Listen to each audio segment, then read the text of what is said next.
그때 나를 위로할 수 있을 만큼 성장했다는 생각이 드는 거예요. 그때 슬픔으로 막 그때 사고가 일어나지 않았으면 얼마나 좋았을까. 그게 아니라 내가 이만큼 성장해서 그 일을 잘 지나왔다는 것을 제가 잘 소화하게 됐고 오히려 그때 나에게 힘을 줄 수 있는 뭔가 이렇게 통합되는 느낌.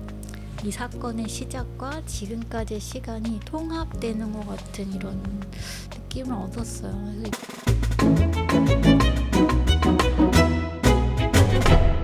네, 아웃플루언서 두런두런 인터뷰 오늘 이지선 교수님 모시고 함께 또 좋은 시간 가지려고 합니다. 네, 교수님 안녕하세요. 한동대 계시다가 이대 교수로 지금 부임하신 지 3년 차 되셨죠? 맞습니다. 네, 교수님 정말로 바쁘시던데요. 그냥 살고 있습니다.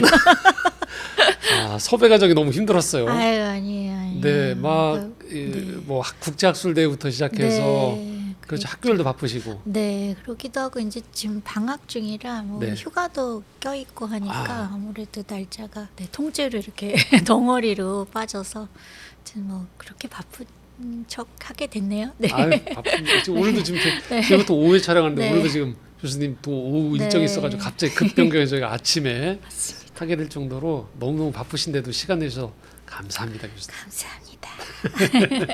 네, 먼저 그래도 제가 교수님 이지선 교수님 간단하게 제가 좀 소개를 해드릴게요. 많이 아시는 분도 계시겠지만 우리 대학생 시절에 그 음주운전 사고로 화상을 입으셔서 온몸의 55%가 이 3도 화상을 입는 그런 사고가 발생했고 이후에 2005년에 보스턴 대학교의 재활상담 전공으로 석사 공부를 하셨고 뉴욕 컬럼비아 대학에서 사회복지학 석사, UCLA에서 사회복지학 박사가 되셨고 귀국 후에 2017년부터 한동대학교의 상담심리 사회복지학부 교수로 계시다가 2023년부터 모교인 이화여대 사회복지학과 교수로 부임하신 3년차 교수님이십니다. 맞죠, 교수님? 맞습니다. 네. 그리고 지선아 사랑해라는 책, 그리고 또 하나가 꽤 괜찮은 해피엔딩인가요? 네, 맞습니다. 두 권의 저서도 가지고 계시고 방송, 강연, 또 여러 활동들 아주 활발하게 하고 계신 교수님 오늘 이 자리에 모시게 됐습니다. 너무 감사드리고요. 몇 가지 오늘 질문하면서 교수님하고 또 이야기 나누도록 하겠습니다. 먼저 진로에 대한 이야기 좀 여쭤보고 싶은데요. 사고 나시기 전에 교수님이 제가 알기로는 유아교육 전공이셨고 전공을 다 마치셨나요, 교수님? 네, 근데 사실은 그 사고가 4학년 때 있었어가지고요. 네, 어렵게 주의 은혜로 마지막 학기는 이제 사고 이후에 마치게 됐죠. 그러셨군요. 네. 그러고 난 다음에 재활상담 사회복지로 이렇게 전공이 바뀌었었는데 재활상담 얘기 좀 이따 하고 저는 그래서 이런 고민이 좀 궁금함이 좀 있었어요. 우리가 유아교육 전공이다라고 할 때 일반적으로 아이를 좋아하지 않으면 이게 전공할 수 없는 그래도 꼭 뭐 아이를 너무 사랑하고 막 하지 않더라도 그래도 아이를 가까이 하고 아이와 교육하는 것들을 좋아하시는 전공이실 텐데 사실 중간에 대학교 4학년 때 사고가 났다라는 건 내가 원했던 사고, 계획했던 게 아닌데 그래서 부득이하게 만약에 사고가 아니었으면 사실 이후에 재활상담이나 사회복지로 가진 않으셨을 것 같아요. 그래도 우리가 일반적으로 생각할 때. 그러면 혹시 이런 내가 원했던 것들이 아닌 사고에 의해서 전공이 바뀌신 거잖아요. 네. 근데 그거에 대한 아쉬움이 혹시 없으신지? 별로 없어요. 사실은 없고요. 물론 제가 이제 사고 직전에 제가 그 유치원 실습을 나가면서 내가 교육보다는 이제 그 유치원의 아이들 중에 좀 발달이 늦된 아이들한테 더 마음이 간다는 걸 알게 됐어요. 이제 실제 현장에 가서 보면서 그래서 어떻게 이제 눈을 맞추지 않는 아이와 친구들과 어울리지 못하는 아이랑 어떻게 눈을 맞추고 아이랑 이렇게 친구와 같이 어울릴 수 있도록 도와줄 수 있나? 그런 생각을 좀 하게 되면서 그때 당시 이제 놀이치료라는 거를 관심을 갖게 된 거예요. 그래서 사실은 근데 한창 그때가 놀이치료로 이제 대학원을 가보려고 네, 공부를 하던 때였어요. 그러다가 이제 사고를 만나게 됐고 뭐 그러면서 이제 놀이치료는 사실 지금도 관심은 있는데 그것도 긴 과정이어서 바로 놀이치료는 하지 않았고 공부를 하진 않았고 제가 이제 사고를 겪고 어쨌든 이제 제가 뭐 원치 않는 상황에 제가 들어가게 되고 전혀 만나지 않았던 사람들을 만나게 되고 제가 그런 사람이 되고 그런 경험들을 하면서 아, 세상에 너무 아픈 사람이 많고 뜻하지 않은 이런 사고들을 만나고 저는 참 주변에 많은 자원들이 있었지만 그 자원들을 갖고 있지 않은 사람들이 너무나 많다는 거를 보게 되면서 내가 받은 자원은 사실은 아주 사적인 자원들이었죠. 교회고 뭐 가족이고 친척들, 친구들이었는데 그게 없는 사람들에게 어떤 공적 자원 혹은 연결하는 일들을 할 수 있으면 좋겠다. 이게 얼마나 중요한데 지금 이 어려운 시간에 그런 생각을 하게 되면서 자연스럽게 이제 그 전공들이 변화가 있게 된 거였어요. 네. 여전히 지금 네. 사회복지 쪽에 계시면서도 아이들에 관련된 일들도 또 네, 하고 네. 계시죠, 네, 연계돼서. 맞아요. 네. 음, 그래서 뭐 아동 관련한 아동 권리나 또 최근에는 뭐 수용자 자녀들 돕는 단체와 제가 수용자 자녀. 네, 네. 부모가 수감이 되어 있는 음. 사실 제가 만난 사고와 비슷한 그런 굉장히 트라우마적인 그런 사건들을 아이들이 경험하는데 어린 시절에 부모의 역할은 너무나 중요한데 그 부모가 갑자기 집을 떠나고 심지어 그 부모가 어디에 있다고 말할 수도 없는 아이들이 굉장히 많이 있어요. 저는 그 아이들을 지원하는 단체와 연결이 되었고 제가 그러면서 가서 사실은 봉사하러 갔었어요. 아이들 만나고 그냥 좋은 시간 보내고 좋은 어른이 옆에 있다는 거를 알려주려고 그리고 봉사를 하러 갔다가 이제 점점 깊숙이 빠져들면서 제 아이들에 관한 목소리 담아서 연구에 담고 세상에 알리고 우리 아이들이 이런 상황에 있고 사실은 이제 너무 사각지대에 있는 아이들이어서 연구도 많이 되어 있지 않고 외국은 상당히 많이 되어 있는데 한국에는 거의 뭐 이제 불모지와 같은 상태여서 네, 열심히 이제 그 부분에 아이들을 어떻게 하면 회복하고 성장하는데 어떤 게 필요한가, 어떤 지원들이 필요하고 어떤 것들이 효과적일까 그런 거 연구하면서 네, 지내고 있어요. 아, 네. 그게 사회복지랑도 연결이 되는 그럼요, 건가요? 그럼요. 네, 네, 네. 그래서 제가 갖고 있는 연구 기술들을 쓰면서 네, 지내고 있습니다. 아, 그렇군요. 아유, 그런 또 변경, 네. 변화를 또 경험하셨군요. 네. 그러면 또 하나 좀 진로에서 여쭤보고 싶었던 게 요즘 책을 읽다 보면 재활 상담에서 당연히 이제 재활 상담은 사고 때문에 이제 아무래도 관심을 갖게 되셨을 것 같고 그래서 네, 근데 이제 그 공부를 석사를 마치고 사회복지로 전공을 바꾸게 된 계기가 네. 이 책에는 이렇게 써 있어요. 미국만큼의 직업 재활을 지원 환경이 한국이 부족하다라는 것들에 대한 어떤 현실적인 것들을 보셔서 전공을 바꾸게 되셨다. 그런데 요에 대한 얘기를 좀 자세하게 좀 네. 들을 수 있을까요? 뭐 예를 들면 이제 제가 그 당시에 하고 있었던 그 과정이 이제 재활 상담 과정이라는 게 이제 공부를 하면서 보니까 미국은 아예 그게 법제화가 되어 있는 거예요.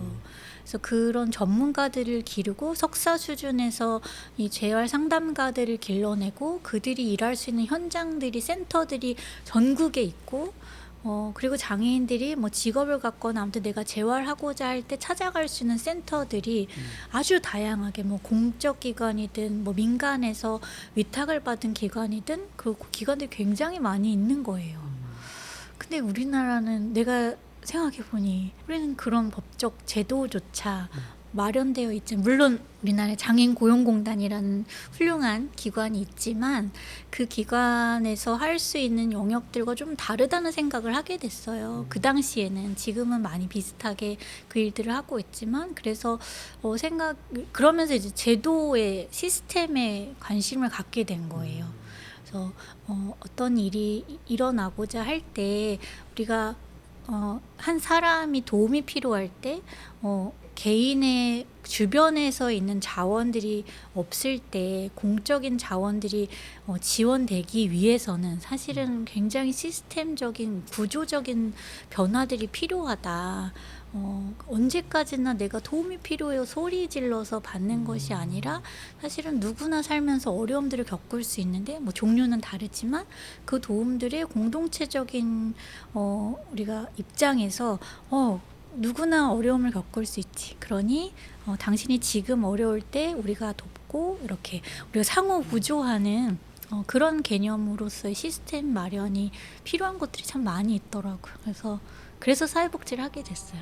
네. 그러면은 이거 하나만 더 좀 네. 붙여서 질문드리고 싶은 건 저도 이제 네. 학부 전공이 이쪽 계통이었었기 때문에 이제 전혀 모르는 바는 아닌데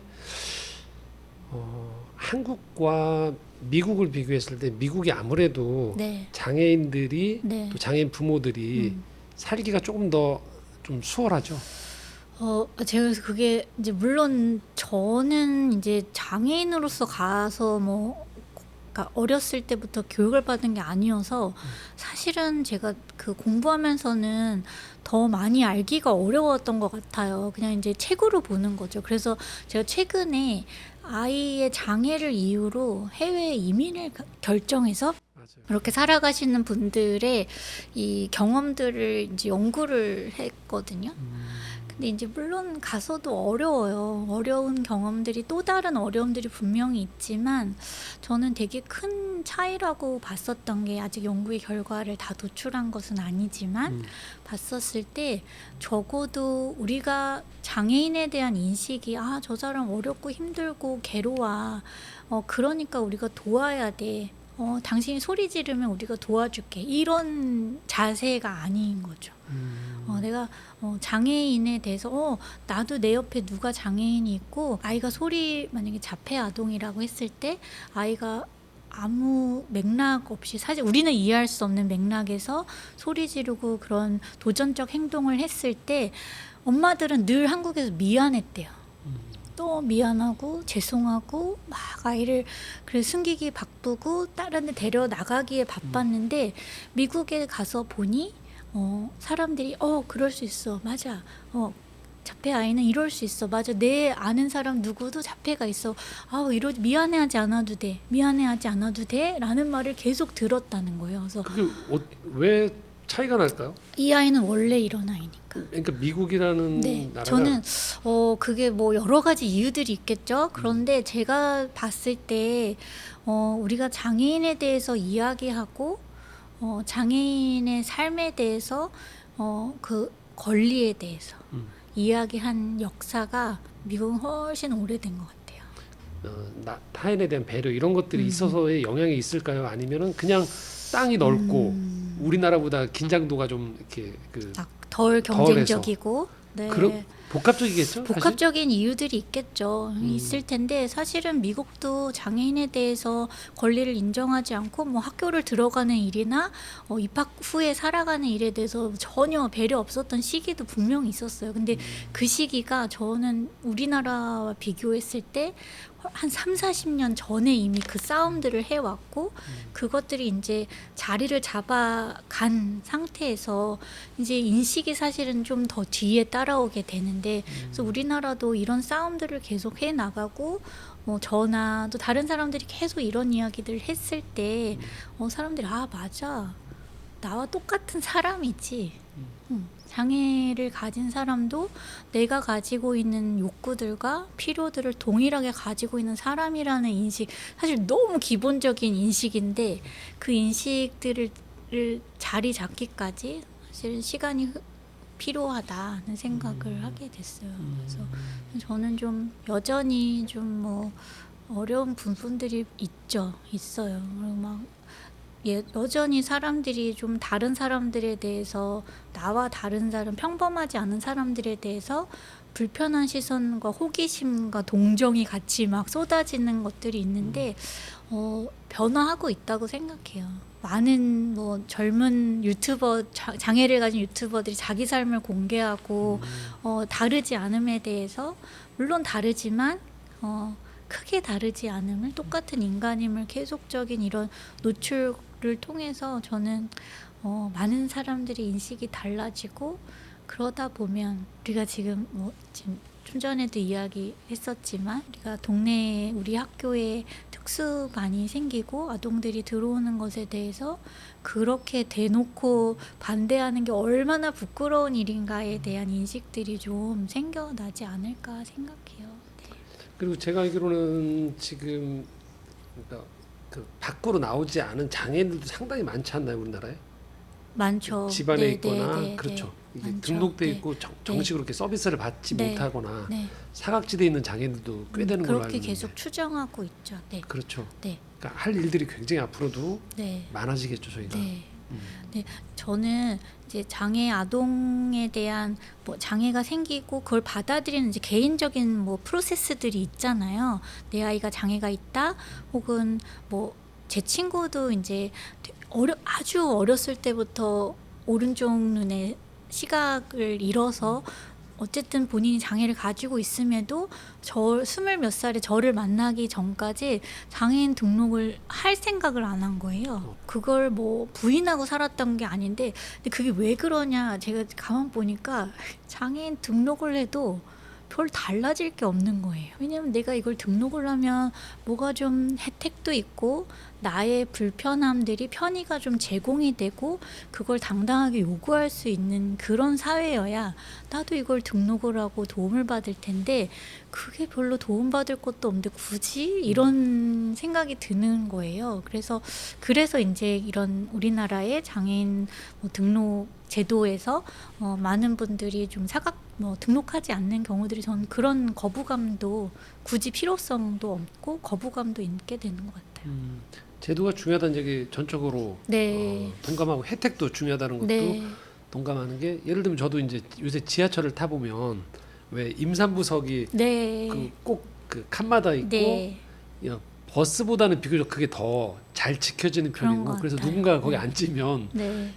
그 사람들이 막 그 따가운 시선들을 막 보내고 하는, 모르시는 분들은 이제 앉으시는 네. 경우들이 있거나 너무 피곤하실 때 앉는 경우들이 있지만, 대체로 그 자리들을 상징적으로 누군가들이 계속 암묵적으로 저희가 지켜낸다는 건 분명히 의자 색깔을 달리하고 어떤 사회적인 인식들이 이렇게 올라갔기 때문에 그 자리를 서로 비워둡시다라는 이게 올라온 거잖아요. 네. 이런 게 나머지 네. 다른 장애 맞아요. 영역에서도 네. 사실 우리가 필요한 거죠. 나와 다른 사람들이 우리 구성원으로 살고 있다는 인식이 그런 데서부터 사실은 시작되는 것 같아요.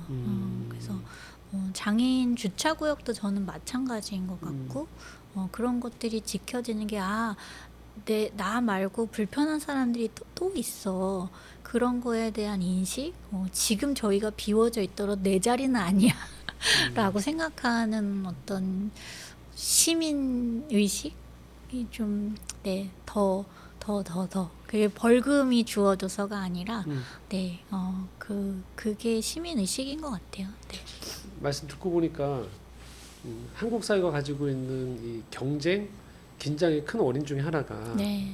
얘기한 대로 누군가의 도움을 받는 사람이 되면 안 된다라는 것들에 대한 강박. 네. 내가 영향을 받지 않고 차라리 도움을 줄지언정 네. 네. 나는 받으면 안 된다는 사람에 대한 강박적인 것들이 훨씬 더 우리로 하여금 경쟁하게 하고 긴장하게 하고 스스로를 우리가 서로 간에 힘들게 만드는 게 있지 않는가. 결국 우리가 항상 건강할 수 없고, 네, 맞습니다. 항상 경제적으로 네. 정점에 찍을 수 없는데도 불구하고 그것들에 대한 모종의 우리가 성공한 사람들, 행복한 사람은 이런 사람이어야 대한 어떤 스테레오타입의 뭔가를 자꾸 보여줌으로 말미암아 네. 사람들로 하여금 계속 박탈감 속에서 나는 저 안에 반드시 들어가야 된다는 긴장, 네. 그리고 지금 얘기한 대로 경쟁력이 없거나 좀 모자란 경우에는 나는 저렇게 되고 싶지 않아에 대한 그렇죠. 강한 네.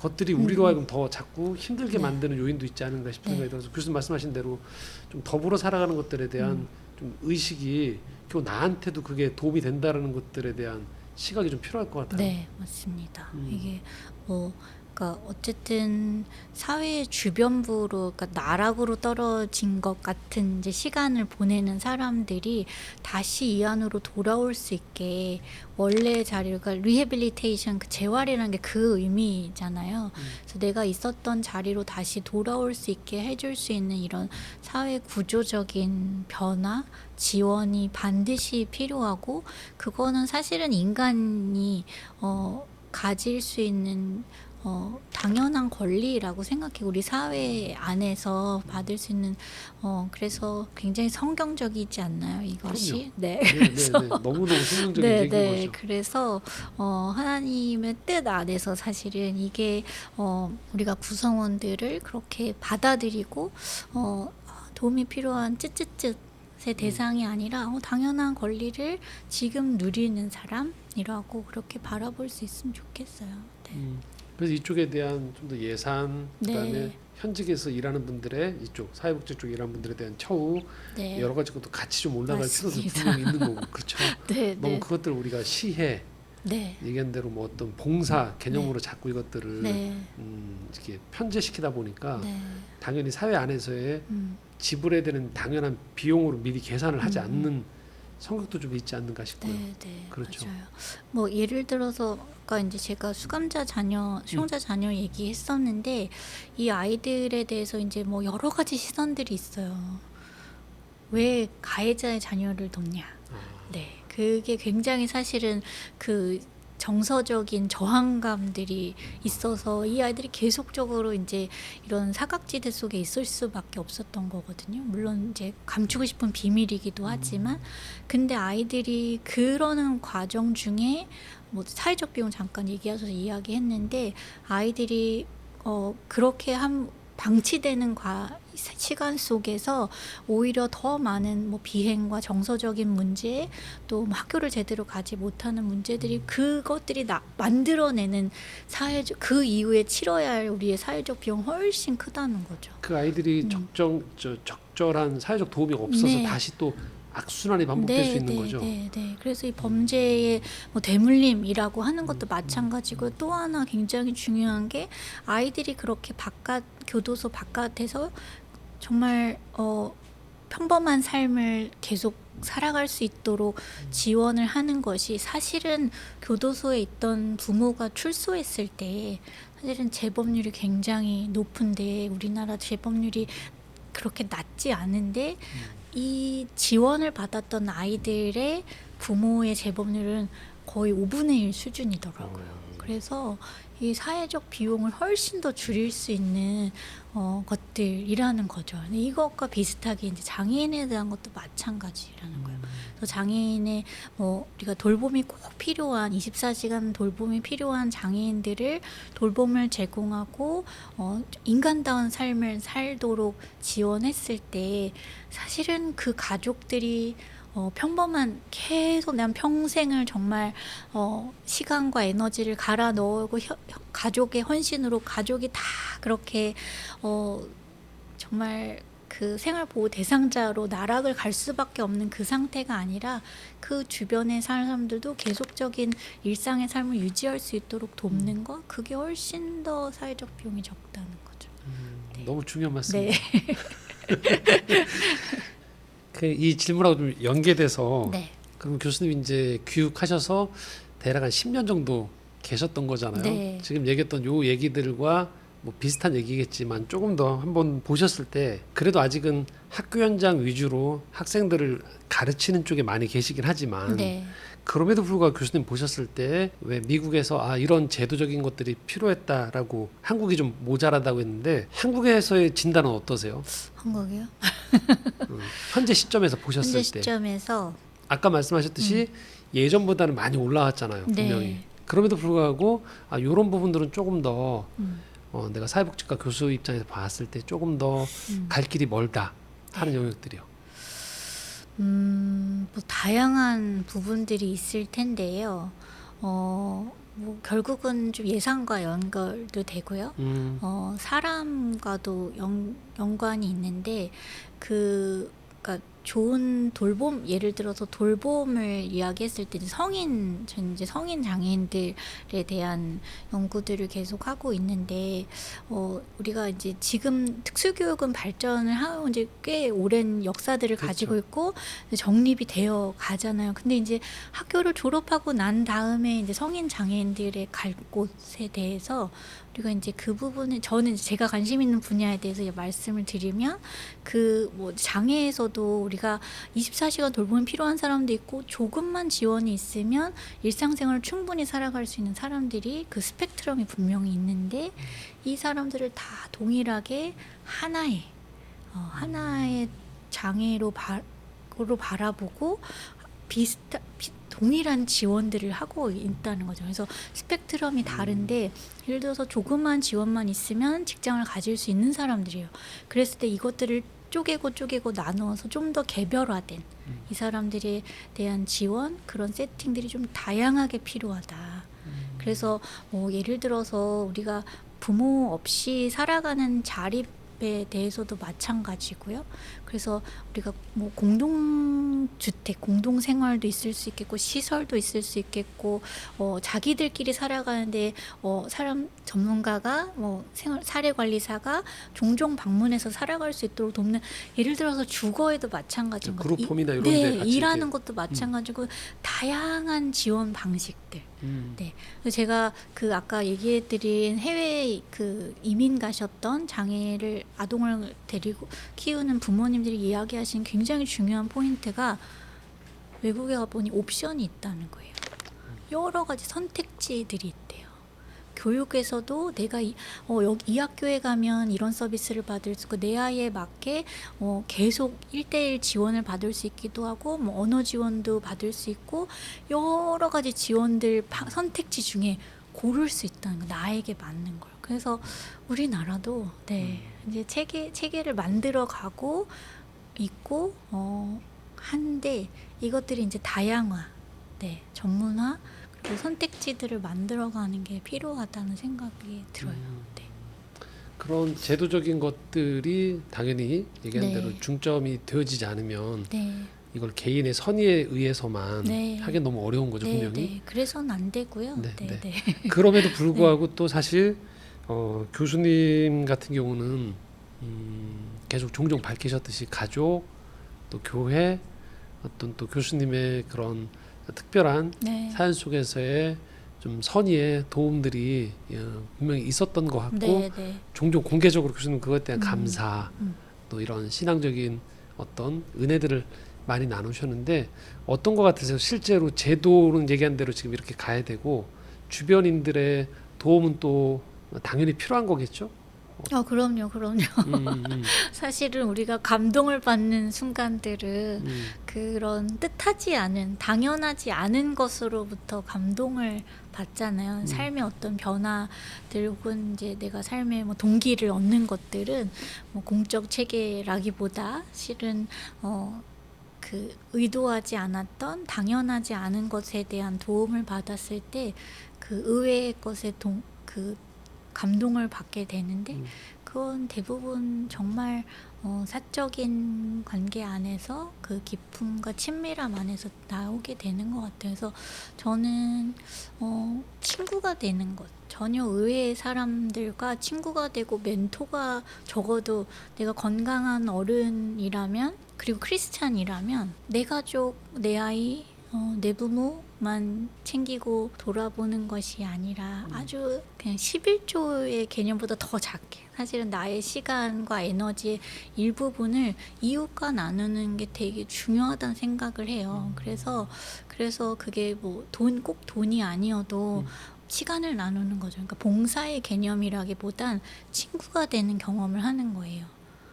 멘토가 되어보고 아이가 뭐가 필요하지 눈을 맞추고 목소리를 듣고 이야기를 듣고 시간을 나누는 거, 저는 그게 굉장한 우리 크리스찬들이 지금 필요한 11조의 어떤 개념으로 하나님께 드릴 수 있는 것 중에 하나라는 생각이 들어요. 그게 하나님 나라의 확장에 하나님 원하신 어떤 그런 그림이 중에 하나가 아닐까, 뭐 그런 생각을 해봐요, 저는. 교수님의 그 친구됨의 경험 중에 네. 실제로 네. 어떤 도움이 가장 크셨어요, 교수님한테는?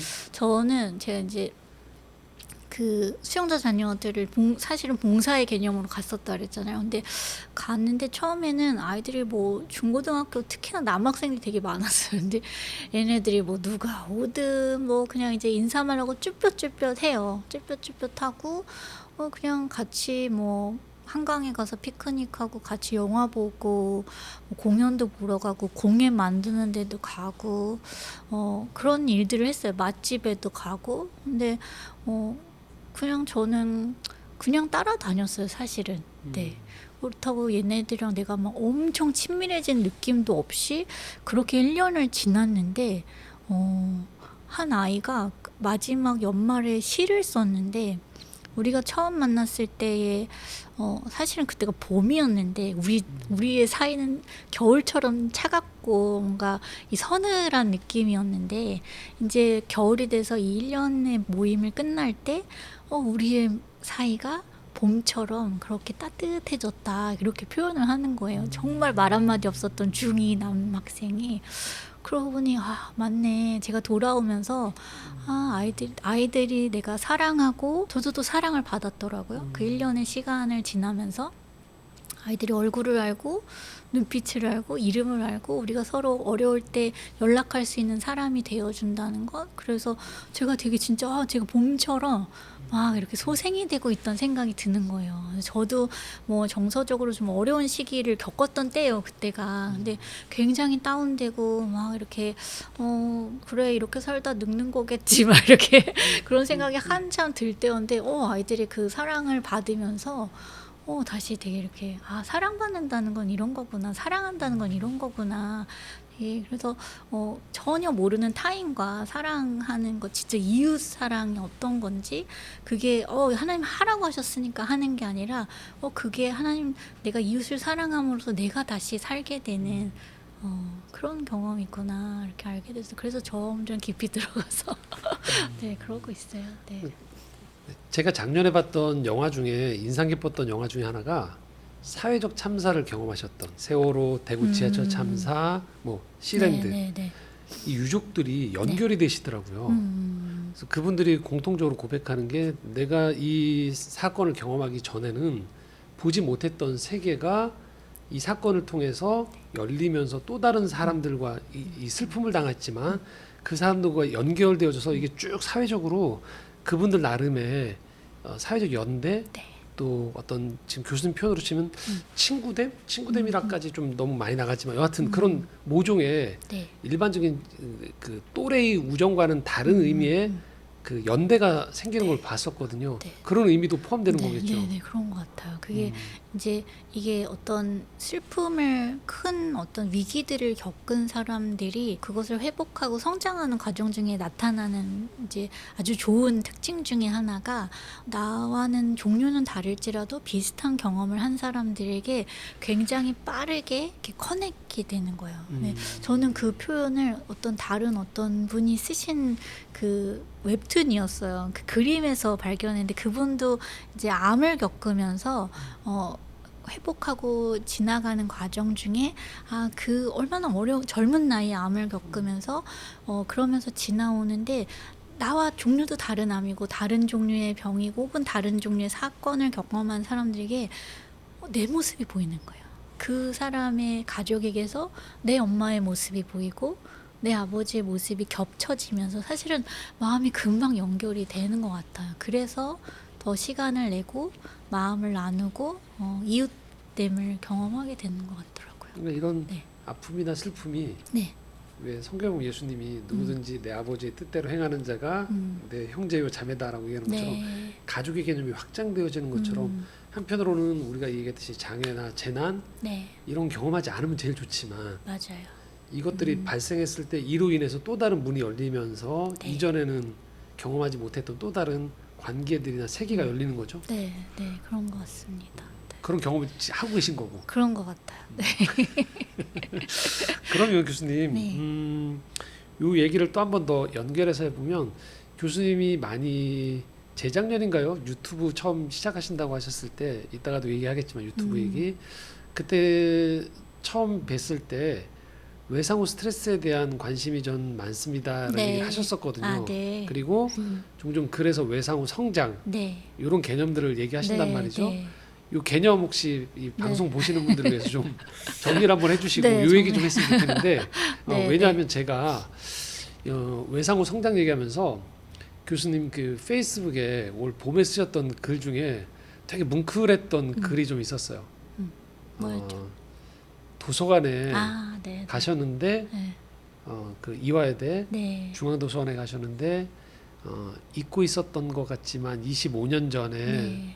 마지막 사고 나기 직전에 네. 갔던 곳이 바로 이곳이다 하면서 맞아요. 뭔가 시간이 멈춘 네, 느낌이 네, 막 드셨다고 네, 하면서 맞아요. 교수님이 그때 그 글을 쓰시면서 마지막에 이런 글을 쓰셨거든요. 뭐라고 했냐면 맨 마지막에 글을 쓰시면서 그날의 지선에게 이렇게 하시면서 곧 너가 소멸될 것 같은 실은 너 자신은 보이지 않을 만큼 엄청난 일을 겪게 될 거야.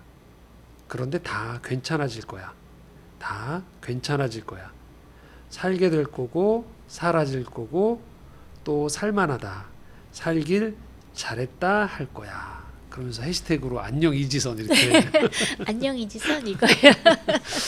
이게 이제 네, 네. 소위 말하는 외상 후 성장이 된 거죠. 네, 네, 이런 맞아요, 맞아요. 고백들이 네, 네. 그렇죠. 이 두 개념이 어떻게 좀 정리해 줄 수 있을까요? 뭐 되게 이제 깊은 이야기가 훅 들어왔네요.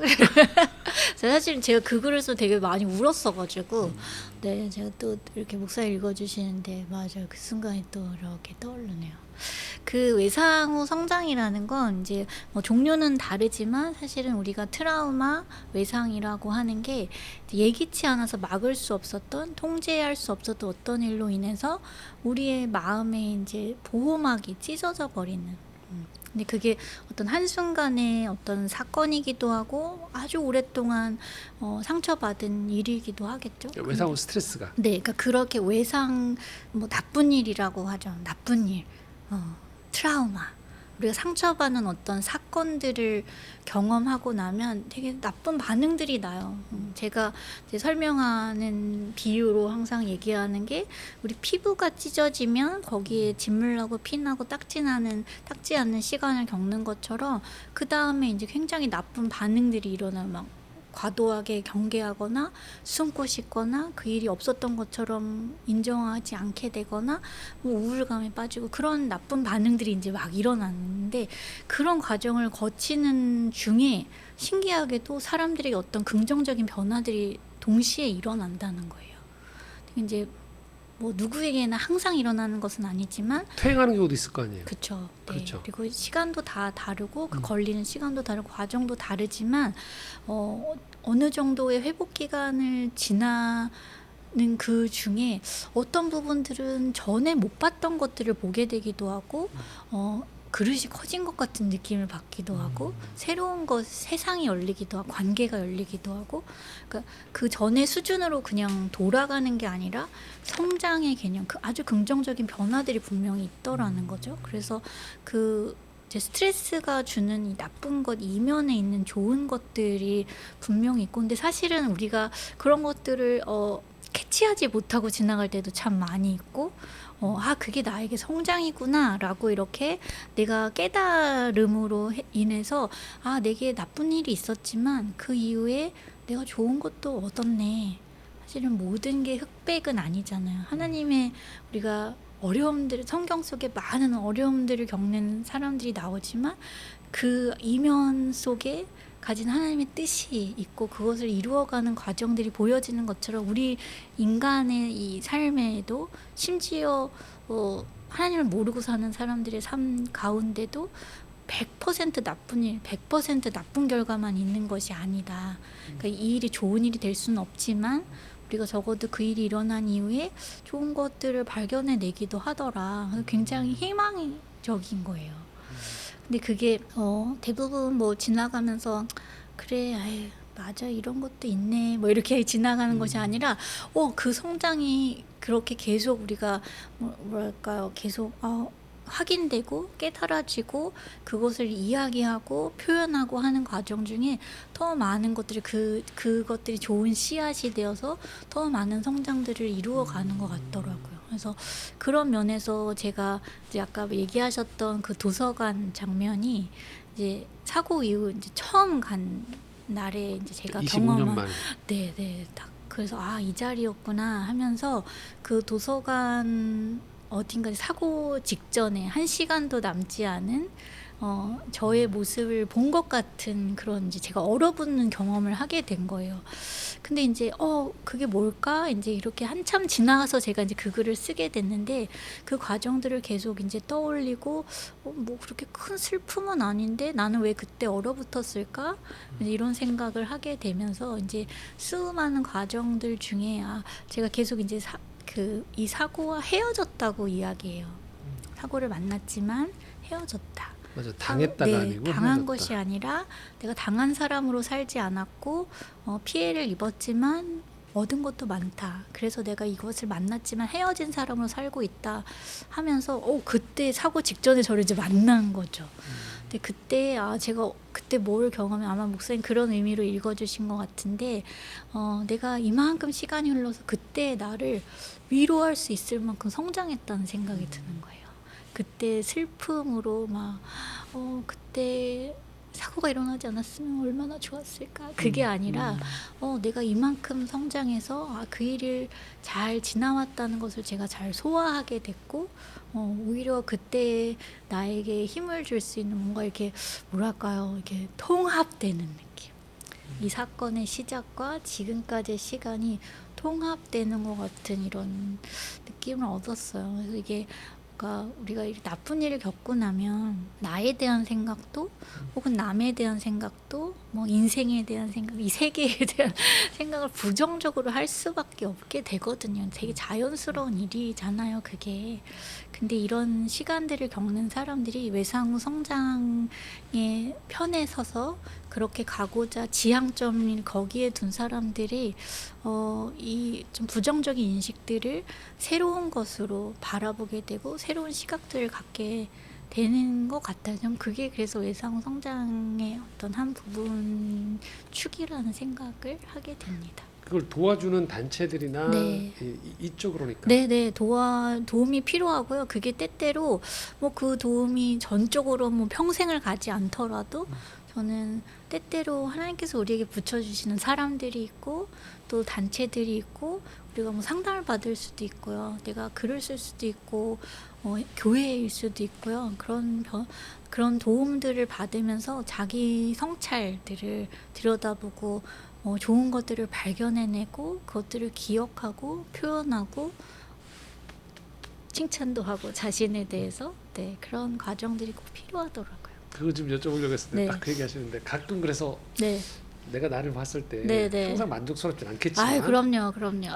그렇지만 네. 가끔 그런 칭찬해주지 않으세요 나한테? 네. 잘했다, 수고했다 이런 얘기? 사실 오글거리게 그런 일 잘 못하는데 그래서 뿌듯함을 느낄 때 뿌듯하네라고 느낄 때 근데 그게 뭐 엄청난 성취를 이뤄서가 아니라 그냥 뭐 퇴근길에 오늘 하루도 잘했다 힘들었는데 잘했다 이렇게 기분 좋네라는 이 기분을 흘려보내지 않고 이렇게 뭐랄까 저의 경우는 이제 기도와 같이 하게 되는 것 같아요. 그래서 아침에 하나님께 오늘 하루를 올려드리고 충실히 잘 살고 예수님과 동행한 하루를 보내게 해주세요. 그렇게 맡기고 이렇게 시작한 하루가 또 이렇게 잘 마무리가 되는 것에 대한 감사 그것들을 올려보내는 것 같아요. 그래서 이런 거죠. 네. 그러니까 아까 왜 잠깐 제가 퇴행이라는 표현 썼지만 그 퇴행이라는 표현이 맞을까요? 오히려 이런 일을 겪었을 때. 네. 근데 이제 내가 성장의 방향으로 나의 삶을 네. 좌표를 정하고 이렇게 쭉 가다 보면 그러니까 뭐 그게 꼭 계단식으로 가진 않지만 맞아요. 서서히 내가 성장하는 쪽으로 가게 되는 거죠. 교수님. 교수님 스스로도 이제 그 경험을 하신 거고. 그 실제로 어떤 날은 성장하는 것 같지만 퇴행하는 것 같은. 어제는 내가 되게 괜찮아 보였는데 오늘은 아유 뭐 이게 다 뭔 소용이야. 뭐 눈에 돈이 되는 것도 아니고 이게 뭐 예를 들어서 내가 손가락이 자라나는 것도 아니고 이게 뭔 소용이야라고 느껴지는 날도 있겠죠. 있을 거예요. 특히나 사랑하는 사람을 잃은 사건들은 전 더 그럴 것 같아요. 여기에서 내가 성장을 이야기하는 게 과연 맞을까? 그거에 막 죄책감이 막 동반될 것 같아요. 근데 그러나 우리가 이런 성장이 여행이라는 사실을 기억하는 게 되게 중요하다는 생각이 들어요. 그러니까 마치 길을 잃은 것 같은, 때로는 돌아가는 것 같기도 하고 같은 자리를 헤매는 것 같기도 하지만 그런 과정 중에 우리가 여행에서 되게 좋은 걸 발견하잖아요. 그런 것처럼 이 성장이라는 어떤 여행, 이렇게 오르락 내리락을 하고 있지만 우상향 그래프를 그린다라는 생각으로 그렇게 그 방향으로 가고 있다는 생각들을 하면서 살아가야 하는 게 맞는 것 같습니다. 그렇게 보시면은 한 명 정도 좀 나 이런 친구 참 잘 상호 성장을 잘 해나가는 친구 있다는 주변 분들 네, 혹시 뭐 제 주변에 사실 너무 많고요. 그래서 그런 이야기들을 하고 싶어서 제가 이제 유튜브를 했었던 건데 이제 지금은 약간 이제 개점 휴업 상태로 제가 유튜브가 그러긴 하지만 마지막 출연자였던 최련아라는 이제 제 동생이죠. 오랜 어린 시절부터의 이제 제가 뭐 공식적으로 멘토가 되리라 이건 아니었지만 이제 어렸을 때 화상을 입고 저보다 훨씬 심한 화상을 입고 그렇게 이제 그 사고로 어머니도 잃고 이렇게 이제 할머니 할아버지의 보살핌 속에서 자라났는데 이 아이가 어떻게 하다 보니까 지금 이제 저랑 비슷한 길을 걷고 있어요. 그래서 그 이대 사회복지학과 이번에 이제 박사를 졸업을 했어요. 이 아이가 결국 그 마지막 너무 훌륭한 연구자이기도 하고 뭐 학교에서 가르치는 것도 너무 잘하고요. 근데 그 아이가 마지막에 했었던 이제 그 박사과정 그 박사 학위 논문이 이제 수용자 자녀에 대한 논문이었어요. 근데 제가 말렸어요. 좀 더 접근도 쉽고 더 만나기 쉽고 너가 더 잘 아는 분야로 택해라. 여기는 너무 사실은 좀 좁은 분야이기 때문에 너가 나중에 이제 취직을 하는 것도 그렇고 좀 염려가 됐었어요. 그런데 아이가 그것을 택하고 그 연구를 해나가는 과정 중에 그러니까 아까 제가 얘기한 것처럼 그러니까 본인이 겪은 화상의 사고와 이 부모를 잃어버린 부모의 수감을 겪는 청소년 시기, 이제 이 아이는 아주 어렸을 때 사고를 만난 거서 이 트라우마를 안고 살아가는, 상처를 안고 살아가는 청소년들이 어떤 과정을 겪고 어떤 회복 그리고 사람들과의 관계를 해나가는지를 연구했어요. 네, 아까 얘기한 것처럼 그 아이들에게 자신의 모습이 겹쳐지고 그를 돌보는 조부모님들의 모습들을 보게 되고 그러면서 이 아이들의 성장을 응원하는 어떤 국내 최초 수용자 자녀를 대상으로 하는 박사 논문을 쓰게 된 거죠. 그래서 그 누군가에게 또 나누어 줄 것이 있고 그것들을 또 논문으로 만들어내는 련아를 보면서 정말 이 아이는 진짜 표본이다. 성장의 표본이다. 뭐 그런 생각을 하게 됐어요. 네. 본인 스스로 되게 행복하게 살아가고 있고요. 네. 유튜브에서 저도 네, 보면서 네, 보셨군요. 네. 했죠. 네. 일단 뭐 저희가 큰 개념에서 일부에서 교수님의 주 전공 또 살아오신 요새 관심 분야들에 대한 이야기를 나누는데 너무 진솔하고 담백하게 나누셔서 시간 가는 줄 몰랐어요. 너무 길게 얘기한 것 같습니다. 아닙니다. 네, 일단 이렇게 일부 마무리하도록 하겠습니다. 감사합니다, 교수님. 감사합니다.